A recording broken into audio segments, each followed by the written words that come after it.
Hello Hasbro fans, this is Sub for the Destroyers back again with yet another Star Wars action figure review, and this time taking a look at a 2012 Clone Wars figure, coincidentally the last Clone Wars figure in the basic line for 2012, Clone Wars number 18, Clone Commander Fox in his Phase 2 armor. And Fox in his Phase 2 armor got literally the briefest of scenes actually in the show in season 4 when he appeared for like 5 or in between 5 or 10 seconds in the episode Deception, and basically he was like the least memorable clone of season 5. I'm being absolutely honest with you.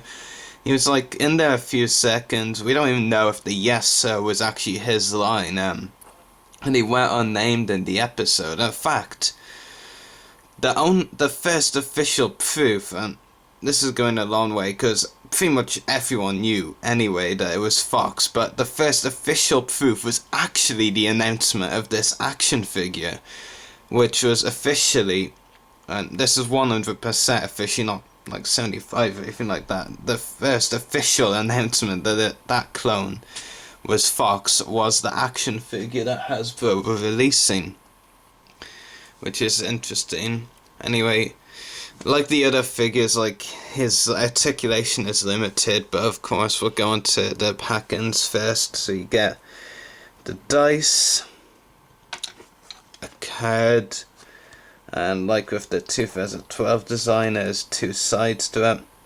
But recently with Clone Wars Galactic Battle Game cards, they're literally just showing the exact same image both sides, like just a smaller version on this part of it, which is a bit cheap to be honest. And you also get a stand. So yeah, basic pack-ins, we've all seen them before pretty much, so move along.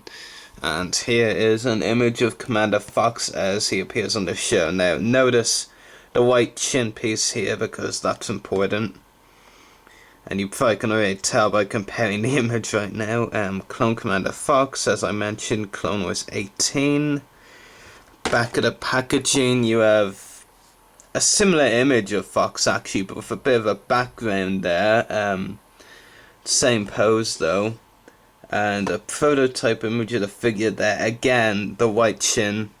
And actually I want to briefly touch upon this. Sometimes with Clone Wars action figures, especially that I've noticed this, they've released prototype images of figures before, and even on the back of that said figure's packaging, with correct paint apps, and then the final figure, for whatever reason, is different to the prototype and actually becomes inaccurate when the prototype, as we can see clearly here, was not accurate. Well, the prototype was accurate, but then the final version, for some strange reason, isn't. We've seen that before. Clone Wars Chewbacca, the 2011 version, came to mind. And then they released the 2012 version, which actually was the correct version. So Hasbro's been very strange about mistakes like that with Clone Wars figures, but move on. And the packaging reads, Clone Commander Fox is the leader of the Coruscant Guard. Fox and his elite troops protect the senators when their safety is threatened by the Separatists. Fox leads a squad to rescue Padme Amidala when she is kidnapped by Zero the Hutt, and he commands a team to stop Cad Bane when the Bounty takes senators hostage. And pretty much except for the very first line, the rest of it is related to when Fox was in his Phase 1 armor. I mean, that really shows how little he's done in his Phase 2 armor, and yet he still gets a figure. My reasoning for that would be because they want to release the Phase 2 commanders and not named troopers or anything like that that do more than the commanders. And honestly, it looks like I'm right, to be honest, because, you know, aside from Rex, of course, he's a captain, but he kind of goes into that category as an officer. And Phase 2 generic clone trooper and Phase 2 generic pilot, we've gotten Cody, Wolf, and Fox, all of whom are commanders. Anyway, and down here we have other figures included in the line. If Fox is actually the only new figure in his wave, so I can't even say other figures included in his wave. We've got Scuba Ahsoka, Training to Rebel Droid, Obi-Wan Kenobi, and Clone Commander Wolf, all 4 of which we've reviewed on this channel if you want to check those out. Accessory-wise, he comes with a kid feature rocket launcher. It's not a bad accessory, it's not one of stupid kiddie ones anyway. Of course, it does have a rocket firing feature. Nothing really too special there. We've seen this same rocket launcher with a few other Clone Wars figures, I believe. Clone Commander Jet, released in 2011, comes to mind most of all. But it's not the worst rocket launcher Hasbro has done for this line. But move along. Other accessories: 2 DC-17 blaster pistols, which do, of course, fit in his holster, though on Fox it does take a bit of effort actually, I've noticed. There we go, there's one. And here goes the second one. Actually, I'll just move his shoulder pad away. Or did I end up moving it more into the way actually? Yeah, silly fail there on my part. Actually, I'll just move the figure like that and do it here. Okay, there we go.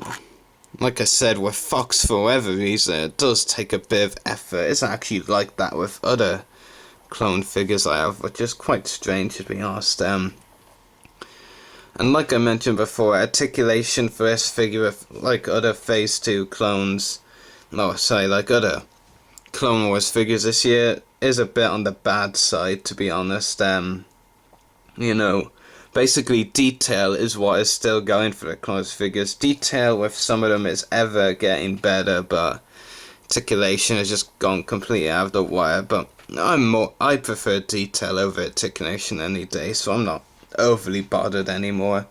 I'll just zoom in on his helmet design, and I'll just actually quickly grab the character card, and you can compare and see that he is missing that white chin patch.